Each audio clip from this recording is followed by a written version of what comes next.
अखिल भूमंडलीय सर्व शिरोमणि मुनि समाज के संस्थापक आदि मुनीश्वर योगेश्वर सदगुरुदेव शिव मुनि महाराज की जय। उपस्थित मुनि वृंद, साधु सज्जन वृंद, संत वृंद, साधक वृंद, आध्यात्म ज्ञान के जिज्ञासुओं और प्रेमियों, सभी श्रोता वृंद, आप सभी को मेरा कोटिशः नमन, सप्रेम जय जीव।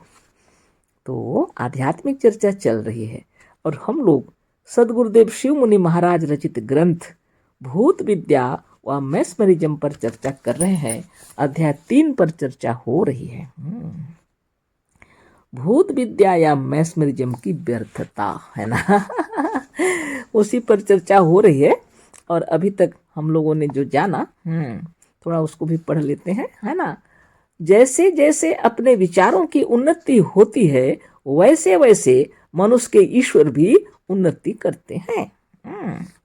जैसे जैसे हम लोग के विचार उत्पन्न होते हैं मनु की और उन्नति होती है विचारों में, हम लोग के ईश्वर की भी उन्नति होती है। यानी हम लोग जैसे जैसे विचार करते हैं और आगे बढ़ते हैं तो ईश्वर को भी वैसे ही बनाते जाते हैं। आप बताइए, गांव देहात जंगल पहाड़ के लोग भूत प्रेत को ईश्वर मानते हैं।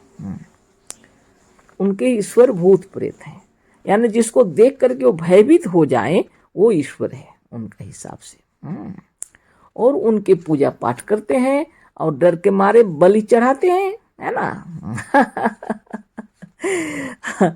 और उनको आप कैसे समझाइएगा, उनको समझाना भी मुश्किल है। लेकिन जब वो स्वयं समझ जाए तो दुनिया को समझाने लगेंगे, है ना। तो विचारों की उन्नति हो जाती है जब, तो मनुष्य के ईश्वर भी बदल जाते हैं। जैसे जैसे लोग शहर में आ गए, पढ़ाई लिखाई करने लगे, ज्ञान बढ़ गया तो भगवान की उन्नति हो गई। मंदिर में बना लिए, मस्जिद गिरजा गुरुद्वारा सब बने हुए हैं जगह जगह। जिसको जैसा पसंद है ना वो जाके देख रहे हैं। किसी का तो निराकार सफा चट है, किसी का आकार प्रकार है, उसमें भी दोनों आपस में लड़ाई करते हैं, है ना। धन्य धन्य मनुष्य आत्मा आपकी जय। तो मनुष्य जैसे जैसे विचार करता है और उनकी उन्नति होती है विचारों में, तो ईश्वर की भी उन्नति होती है। ये तो आप अपने विचार कर लेंगे, आगे हम पढ़ रहे हैं। ये तो देखते ही होंगे सभी लोग, है ना। देखिए कोई कोई मांस मछली खाते हैं ना, तो ईश्वर को भी खिला देते हैं। शराब पीने वाले शराब पिला देते हैं ईश्वर को। अब मारवाड़ी लोग देखिए, वो लोग मांस मछली कभी खाते नहीं, इसलिए ईश्वर को दूध दही फल मिठाई वो सभी खिलाएंगे, आलतू फालतू चीज नहीं खिलाए। अब हम आलतू फालतू बोल दिए, आप नाराज न हो, है ना। आपके लिए जो पसंद है। पर कहने का मतलब है दूध और फल चढ़ाते हैं, मिठाइयाँ खिलाते हैं भगवान को, अपने अपनी पसंद। जिसको जो पसंद है वो ईश्वर को खिलाता है। क्योंकि उसको लगता है हमको इतना पसंद है तो ईश्वर को ही चीज देंगे ना। ऐसी ही बात है। अगरबत्ती खरीदने जाते हैं तो स्वयं सूंघ के देखते हैं, भाई पसंद आएगा तो डाल देंगे जो चीज़ भी। अब खुद जलाएंगे तो सूंघेंगे तो आप ही ना। अद्भुत अद्भुत बातें हैं, है ना। खैर, वायुमंडल वातावरण शुद्ध बुद्ध निर्मल निरामय रहे सबके लिए, है ना। कोई दिक्कत की बात नहीं है। घर द्वार साफ सुथरा रखना और आनंद से रहना अपने अपने विचारों के अनुरूप, है ना, कोई बात नहीं है। वो अलग चीज़ है। और पूजा पाठ और इस सब के विरुद्ध में हम नहीं बोल रहे हैं, आप स्वयं समझ लेंगे, है ना। यह जो कर रहे हैं वह सही है कि नहीं है, हमें कुछ नहीं कहना। लेकिन ध्यान जब करेंगे, समाधिस्थ हो जाएंगे, तब की बात हो रही यहाँ पर। तो गुरुदेव जो लिखे हैं उसको फिर से हम पढ़ रहे हैं। जैसे जैसे अपने विचारों की उन्नति होती है वैसे वैसे मनुष्य के ईश्वर भी उन्नति करते हैं। अतः यह सिद्ध है कि स्वप्न समाधि ध्यान में बेहोशी में निद्रा में जो देवता देवी और ईश्वर दृष्टिगोचर होते हैं वह हमारी कल्पना और आत्मा के रचे हुए होते हैं। और साधन करते करते यह सच्चा ज्ञान विदित हो जाता है। जब तक ज्ञान नहीं हुआ, समाधि में स्वप्न में बेहोशी में निद्रा में देवी देवता ईश्वर दृष्टिगोचर होते हैं, अपनी कल्पना के अनुसार दिखते हैं। ये किसके रचे हुए? सब आत्मा के ही रचे हुए हैं। नहीं तो मजाल है कि आपके स्वप्न में कोई घुस जाए, है ना। कोई नहीं घुस सकता, चाहे आप बेहोशी में हो या निद्रा में हो। जो जो दिखता है ना, सब आपकी आत्मा ने रचा है।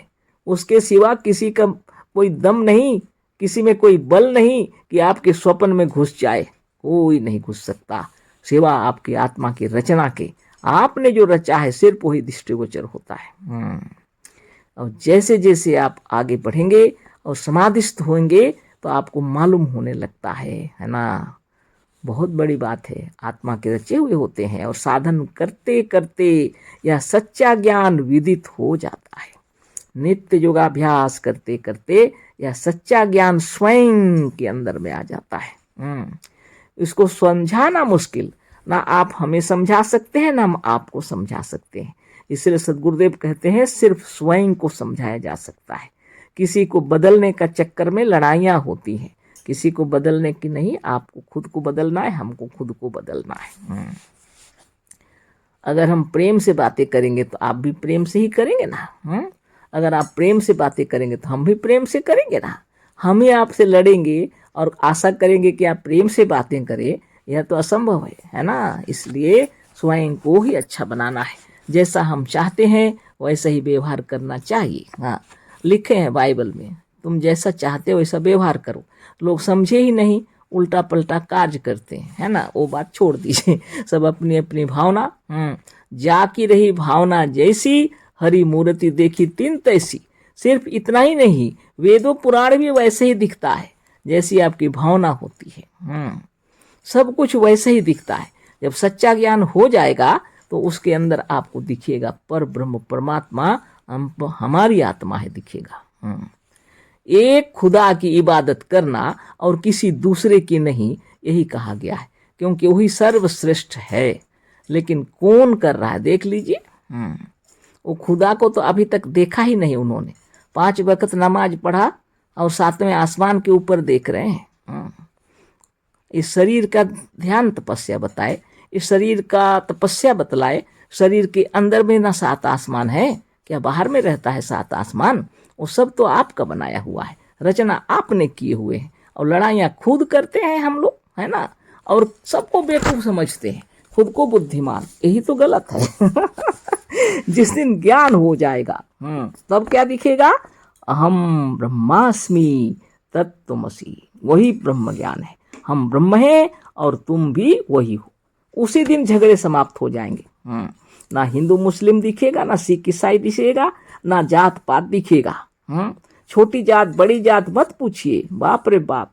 छुआछूत की भावनाएं कितनी बड़ी बातें हैं। ये सब कब मिटेंगे? जब ब्रह्म ज्ञान हो जाएगा। सदगुरुदेव शिवमुनि महाराज की जय और आपकी अंतरात्मा की जय। आपको सदज्ञान जिस दिन हो जाएगा, आप और हम सभी ब्रह्म है, यही ज्ञान सच्चा ज्ञान हो जाएगा, है ना। इसी को बता रहे हैं गुरुदेव।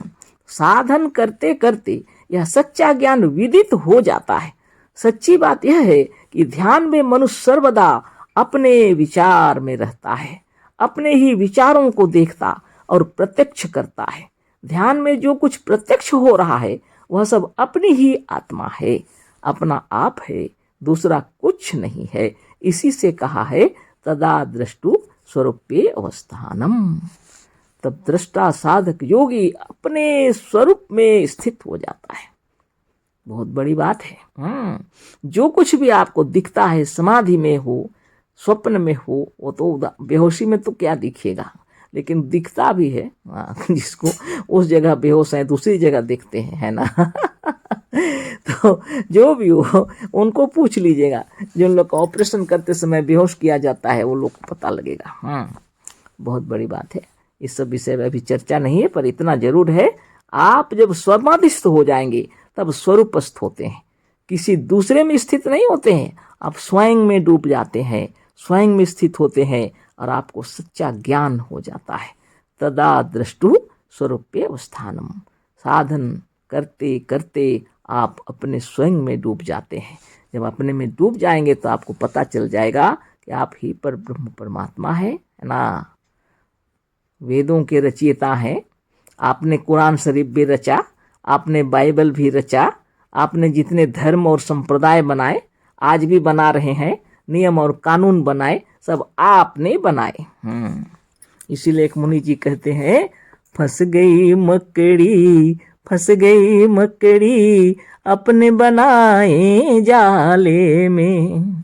खुद ही हम लोगों ने जाल बुना और खुद ही फंसे हुए हैं। अब इसे कैसे निकला जाए बिना योग साधन के? मुश्किल। आप आगे देखिए और विचार कीजिए। आगे पढ़ते हैं हम। ध्यान अवस्थित पुरुष को जब यह मालूम हो जाता है कि यह ईश्वर, यहाँ की सारी सृष्टि हमारी ही कल्पना में स्थित है, तो इस कल्पना का पर्दा भी आत्मा से हट जाता है और मनुष्य समाधि में पहुंचकर केवल अपने स्वरूप में स्थित होता है और अपने स्वरूप में स्थित होकर जीवन मुक्त हो जाता है। देखिए, संप्रज्ञात समाधि और असंप्रज्ञात समाधि दोनों का वर्णन इन चंद पंक्तियों में कर दिए गुरुदेव।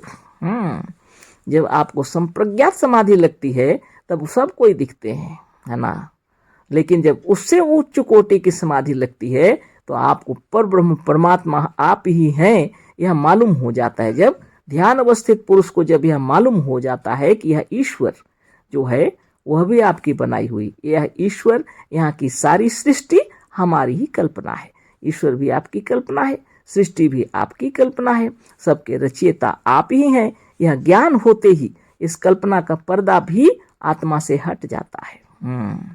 तो ये कल्पना का पर्दा हट जाता है और मनुष्य समाधि में पहुंचकर केवल अपने स्वरूप में स्थित होता है। तब सिर्फ अपने स्वरूप में स्थित होते हैं, है ना। तल्लीन हो जाते हैं, है ना। आप अपने आप में तल्लीन हो जाते हैं कि आप परब्रह्म परमात्मा है, इतना जानते ही हृदय आनंद में डूब जाता है ना, और अपने स्वरूप में स्थित होकर जीवन मुक्त हो जाता है। फिर क्या है, जन्म मरण सब आपके सामने खुला हो गया, है ना। आपको सब पता चल गया कि आप अजर अमर अविनाशी हैं और सारा खेल आपका है ना। आगे पढ़ते हैं। जैसे सुसुप्ति और बेहोशी की अवस्था का ज्ञान सोने वाले और बेहोश होने वाले को पूरा पूरा नहीं होता, उसी तरह से सिद्ध के वश में होकर रजोगुणी निद्रा में सोने वाले साधक को अपनी निद्रा की बातों का ज्ञान नहीं होता। तो यहाँ वो बातें लिख रहे हैं गुरुदेव कि मैस्मरिज्म की व्यर्थता बता रहे हैं ना गुरुदेव, है ना। इसलिए बता रहे हैं कि जिस तरह एक बेहोश व्यक्ति या सुसुप्ति की अवस्था में जो सोया है उसको बेहोश होने पर पूरा पूरा ज्ञान उसको थोड़ी होता है, उसी तरह सिद्ध जब बालक को रजोगुणी निद्रा में सुला देता है तो उस बालक को कुछ भी ज्ञान नहीं रहता, सिर्फ उतना टाइम जो बोल रहा है ना। साधक को अपनी निद्रा के बातों का ज्ञान नहीं होता, वह रजोगुणी निद्रा में है, बालक को मालूम ही नहीं, वह उस विषय को जानता भी नहीं है। आगे फिर चर्चा होगी, अभी इतना ही समय हो गया है ना। अशेष धन्यवाद, कोटिशः नमन, सप्रेम जय जीव, सदगुरुदेव शिव मुनि महाराज की जय।